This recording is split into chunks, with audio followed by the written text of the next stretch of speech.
নমস্কার বন্ধুরা, সকলকে আমার চ্যানেলে স্বাগত। গত 16ই মে 2025 মহামান্য সুপ্রিম কোর্টের তরফ থেকে রাজ্যের সমস্ত ধরনের সরকারি কর্মচারী এবং সমস্ত ধরনের পেনশনার এবং ফ্যামিলি পেনশনারদেরকে পঞ্চম বেতন কমিশনের অন্তর্গত 25% ডিআরএস অ্যালাউন্স এরিয়ার হিসাবে আগামী 6 সপ্তাহের মধ্যে পেমেন্ট করার নির্দেশ দেওয়া হয়েছে। এবং এই নির্দেশ আসার পরে সমস্ত পেনশনার এবং ফ্যামিলি পেনশনাররাই বকেয়া ডিএর এরিয়ার পাবার ক্ষেত্রে বেশ কিছু সমস্যায় পড়েছেন। আজকের ভিডিওতে মূলত সমস্ত পেনশনার এবং ফ্যামিলি পেনশনারদের সমস্ত রকমের সমস্যা নিয়ে আলোচনা করা হবে এবং এই সকল সমস্যার যথাযোগ্য সমাধান এখানে খুঁজে দেওয়া হবে। ভিডিওটি অত্যন্ত গুরুত্বপূর্ণ সকল পেনশনার এবং ফ্যামিলি পেনশনারদের জন্য, তাই প্রথম থেকে শেষ পর্যন্ত অবশ্যই ধৈর্য সহকারে দেখবেন এবং ভালো লেগে থাকলে অবশ্যই একটি লাইক করবেন এবং সকলের সঙ্গে শেয়ার করবেন। আর সেই সাথে এই চ্যানেলে যদি প্রথমবার হয়ে থাকেন এই রকমের ইনফরমেটিভ ভিডিও আরো দেখার জন্য যারা এখনো পর্যন্ত চ্যানেলটিকে সাবস্ক্রাইব করেননি তারা অবশ্যই চ্যানেলটিকে সাবস্ক্রাইব করে নিতে ভুলবেন না। তাহলে চলুন আমরা বিস্তারিত দেখে নিই। প্রথমত আমি যে বিষয়টি নিয়ে আলোচনা করব সেটি হলো পেনশনার বা ফ্যামিলি পেনশনারদের পিপিও সংক্রান্ত। আপনাদের যাবতীয় সমস্যার 50% সমস্যায় পিপিও সংক্রান্ত আসতে পারে এবং পিপিও সংক্রান্ত আজকের এই আলোচনাটা আপনারা বিস্তারিতভাবে শুনুন। আপনাদের ম্যাক্সিমাম সমস্যা কিন্তু এই পিপিওর এই আলোচনাটা আজকে শুনলে আপনাদের সমাধান হয়ে যাবে। প্রথমত পিপিওটা কি? পিপিওটা হলো আপনি যখন অবসর নিয়েছেন, অর্থাৎ যিনি চাকরি করতেন তিনি যখন অবসর নিয়েছেন তাকে একটা পেনশন পেমেন্ট অর্ডার একটা জারি করা হয়েছিল। সেই পেনশন পেমেন্ট অর্ডারটিকে বলা হয় সংক্ষেপে পিপিও। এই পিপিওতে সেই এমপ্লয়ির অর্থাৎ যিনি চাকরি করতেন তার যাবতীয় তথ্য এখানে উল্লেখ করা থাকে, অর্থাৎ তিনি কবে থেকে জয়েন করেছিলেন, কতদিন চাকরি করেছেন, কত বছর সার্ভিস ইয়ার হলো, ওনার লাস্ট বেসিক পে কত, ওনার বেসিক পেনশন কত, যাবতীয় সমস্যা জিনিস এখানে কিন্তু উল্লেখ করা থাকে। এবার যারা ফ্যামিলি পেনশনার আছেন তারা বলতে পারেন যে আমাদেরকে তো আলাদাভাবে পিপিও এখানে প্রদান করা হয়নি, সেক্ষেত্রে আমাদের বিষয়টি কি হবে? আপনাদের যে বিষয়টি সেটি হলো আপনারা যে ফ্যামিলি পেনশনার হিসাবে ফ্যামিলি পেনশন পাচ্ছেন সেই মূল পেনশনারের পিপিওতে কিন্তু আপনাদের নাম অলরেডি এন্ট্রি আছে এবং সেই মূল এন্ট্রিতে আপনাদের যাবতীয় ডিটেলস ওখানে উল্লেখ করা আছে। প্রথমত আপনারা কি কি জিনিস দেখতে পারেন পিপিওতে? দেখবেন আপনারা ওখানে পিপিওটা যখন আপনারা খুলে লক্ষ্য করবেন সেখানে একটা লেখা থাকবে লাস্ট বেসিক পে, অর্থাৎ আপনি যখন চাকরি করেছেন চাকরি থেকে যে মাসে আপনি অবসর নিয়েছেন সে মাসে আপনার লাস্ট বেসিক পে কত ছিল সেটা উল্লেখ করা আছে। ফর এক্সাম্পল আমি এখানে ধরলাম যে আপনার ওখানে উল্লেখ করা আছে 40,000 টাকা, অর্থাৎ আপনি চাকরি করতে করতে শেষ মাসে আপনার বেসিক যে বেতনটা ছিল সেটা ছিল 40,000 টাকা। এবার এই 40,000 টাকা অনুযায়ী আপনাদের যাবতীয় কিছু কিন্তু ক্যালকুলেশন করা হবে। এবার এই লাস্ট বেসিক পের আমি ধরলাম যে তার নিচে এখানে থাকবে বেসিক পেনশন হিসেবে উল্লেখ করা থাকবে। সেই বেসিক পেনশনের জায়গায় দেখবেন হয়তো ফর এক্সাম্পল লেখা আছে 20,000 টাকা, অর্থাৎ আপনার লাস্ট বেসিক পে যদি 40,000 টাকা থাকে এবং আপনি যদি ফুল পেনশনার হয়ে থাকেন তাহলে সেক্ষেত্রে আপনার বেসিক পেনশন থাকবে কিন্তু 20,000 টাকা। এবার এই 20,000 টাকা অনুযায়ী সমস্ত কিছু ক্যালকুলেশন করা হবে। এবার আর একটা বিষয় এখানে লক্ষ্য করবেন, পেনশন কমিউটেশন বলে একটা পয়েন্ট এখানে উল্লেখ করা থাকবে, অর্থাৎ আপনারা যদি 40% বা তার কম কোনো অ্যামাউন্ট যদি আপনারা কমিউট করে থাকেন অর্থাৎ সেল করে থাকেন, পেনশন বিক্রি করে থাকেন, তাহলে সেই অ্যামাউন্টটা ওখানে লেখা থাকবে। অর্থাৎ ফর এক্সাম্পল আপনার 20,000 টাকা ছিল বেসিক পেনশন, এই 20,000 টাকার আপনি 40% এখানে সেল করেছেন বা কমিউট করেছেন, অর্থাৎ সেক্ষেত্রে আপনার কমিউটেশনের অ্যামাউন্ট ছিল 8,000 টাকা, অর্থাৎ 20,000 টাকা 40% সমান 8,000 টাকা, অর্থাৎ সেক্ষেত্রে আপনার পেনশনের পরিমাণটা দাঁড়াবে 20,000 মাইনাস 8,000 সমান 12,000 টাকা। এবার একটা বিষয় এখানে লক্ষ্য করবেন, সেটা হলো আপনাদেরকে যে ডিএ বা ডিআরএস রিলিফ যেটা অর্থাৎ পেনশনারদের ক্ষেত্রে ডিআরএস রিলিফ হিসাবে গণ্য করা হয়, এই ডিআরটা যেটা দেওয়া হয় সেটা কিন্তু এই 8,000 টাকা বাদ দিয়ে দেওয়া হয় না, অর্থাৎ মূল যে বেসিক পেনশন সেটার উপরেই কিন্তু ওখানে দেওয়া হয়। অর্থাৎ 20,000 টাকার বর্তমানে যদি আপনি 18% ডিএ পেয়ে থাকেন তাহলে সেটা 20,000 টাকার 18% কিন্তু এখানে গুণ করা হবে, যেটা হবে সেই অ্যামাউন্টটা কিন্তু আপনারা ডিএ বাবদ এখানে পেয়ে থাকবেন। আশা করি বিষয়টি আমি বোঝাতে পেরেছি। তাহলে আপনারা পিপিও থেকে কি কি মানে পাচ্ছেন? প্রথমত লাস্ট বেসিক পে পাচ্ছেন, তারপরে আপনারা বেসিক পেনশনের অ্যামাউন্টটা পাচ্ছেন, কতটা পেনশন কমিউট করেছেন অর্থাৎ সেল করেছেন সেটার ব্যাপারে বিস্তারিত জানতে পারছেন এবং পেনশন কত হচ্ছে সেটা আপনারা জানতে পারছেন। এটা তো গেল মূল পেনশনারের তথ্য।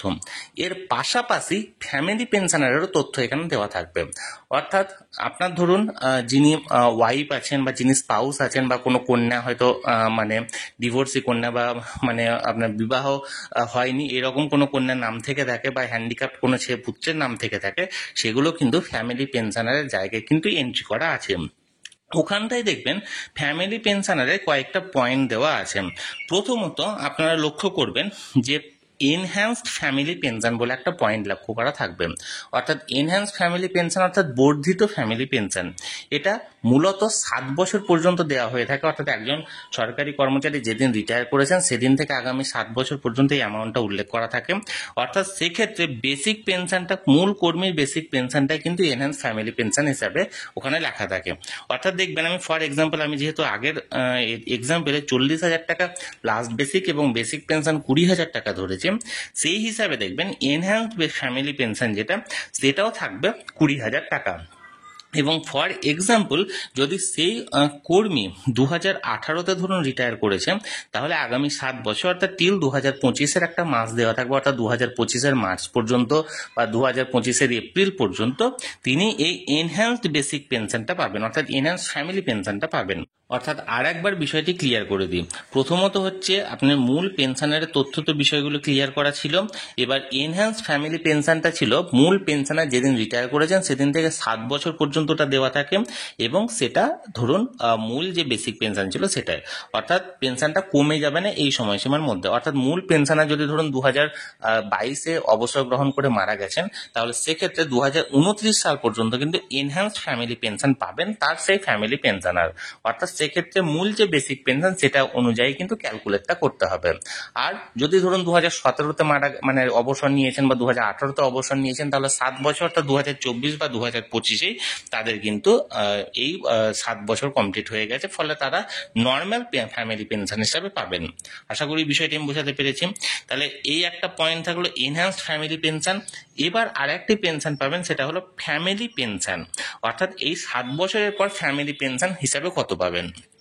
ধরুন আপনার লাস্ট বেসিক পে ছিল 40,000 টাকা, এই 40,000 টাকা 30% ধরা হয় ফ্যামিলি পেনশন হিসাবে, অর্থাৎ 40,000 টাকা 30% সমান ধরুন 12,000 টাকা, এটা থাকবে আপনার ফ্যামিলি পেনশন হিসাবে। আশা করি বিষয়টি আমি বোঝাতে পেরেছি। তাহলে মূলত আপনারা পিপিওটা লক্ষ্য করবেন, সেই পিপিওতে দেখবেন বিস্তারিত তথ্য দেওয়া আছে। অর্থাৎ এক ব্যক্তি অবসর নেওয়ার সময় তার লাস্ট বেসিক পে কত ছিল, তার বেসিক পেনশন কত হবে, তিনি পেনশন কমিউটেশন করলে কতটা কমিউটেশন করেছেন তার সেল ভ্যালু লেখা থাকবে ওখানে, এবং কমিউটেশনের পর তিনি কতটা বেসিক পেনশন পাচ্ছেন সেটাও লেখা থাকবে। আর যে ডিএটা ক্যালকুলেশন হবে সেটা কিন্তু মূল পেনশন মানে মূল বেসিক পেনশন অনুযায়ী হবে, সেক্ষেত্রে কিন্তু রিডিউস যে পেনশন কমিউটেশন সেটা কিন্তু ক্যালকুলেট হবে না। এর সঙ্গে ফ্যামিলি পেনশনারেরও তথ্য দেওয়া থাকবে, অর্থাৎ নাম দেওয়া থাকবে, তিনি রিলেটিভটা কি হয়, অর্থাৎ তিনি ওয়াইফ হচ্ছেন না তিনি মানে ডটার হচ্ছেন, সেগুলো এখানে উল্লেখ করা থাকবে। এবং সেই ফ্যামিলি পেনশনারের এনহ্যান্স ফ্যামিলি পেনশনের অ্যামাউন্টটা লেখা থাকবে, টিল এত ডেট পর্যন্ত দেওয়া থাকবে। মূল ফ্যামিলি পেনশন কতটা হচ্ছে সেটা লেখা থাকবে, সেগুলো কিন্তু সমস্ত কিছু লক্ষ্য থাকবে। অর্থাৎ প্রথমত ম্যাক্সিমাম যে আমাকে প্রশ্নগুলো করা হয়েছে এই 25% এরিয়া নিয়ে, সেটা হলো এই তথ্যগুলো অনেকে বুঝতে পারছেন না, তাই তাদের সুবিধার্থে আমি বললাম আপনাদের যে পিপিওটা আছে, অর্থাৎ যিনি চাকরি করতেন তার যে পিপিওটা আছে সেই পিপিওটা আপনারা বার করুন, সেই পিপিওতে এই যাবতীয় তথ্যগুলো পাবেন, এবং এই তথ্যগুলোর উপর ভিত্তি করে আপনারা এই ধরনের যাবতীয় বিষয়গুলি নিয়ে আপনারা সমাধান করতে পারবেন। এ তো গেল আপনার পিপিও সংক্রান্ত সমস্যা। এবার বেশ কিছু সমস্যা আছে যে ক্যালকুলেশন সংক্রান্ত। প্রথমত আপনাদেরকে যে টার্মটা এখানে বললাম আগে, 1 এপ্রিল 2008 থেকে 31/12/2019 পর্যন্ত আপনাদেরকে হিসেব করতে হবে। যদি আপনারা 1 এপ্রিল 2008-এর আগে অবসর নিয়েছেন, তাহলে সেক্ষেত্রে আপনারা মূল পেনশনার হিসাবে ক্যালকুলেশন করা হবে।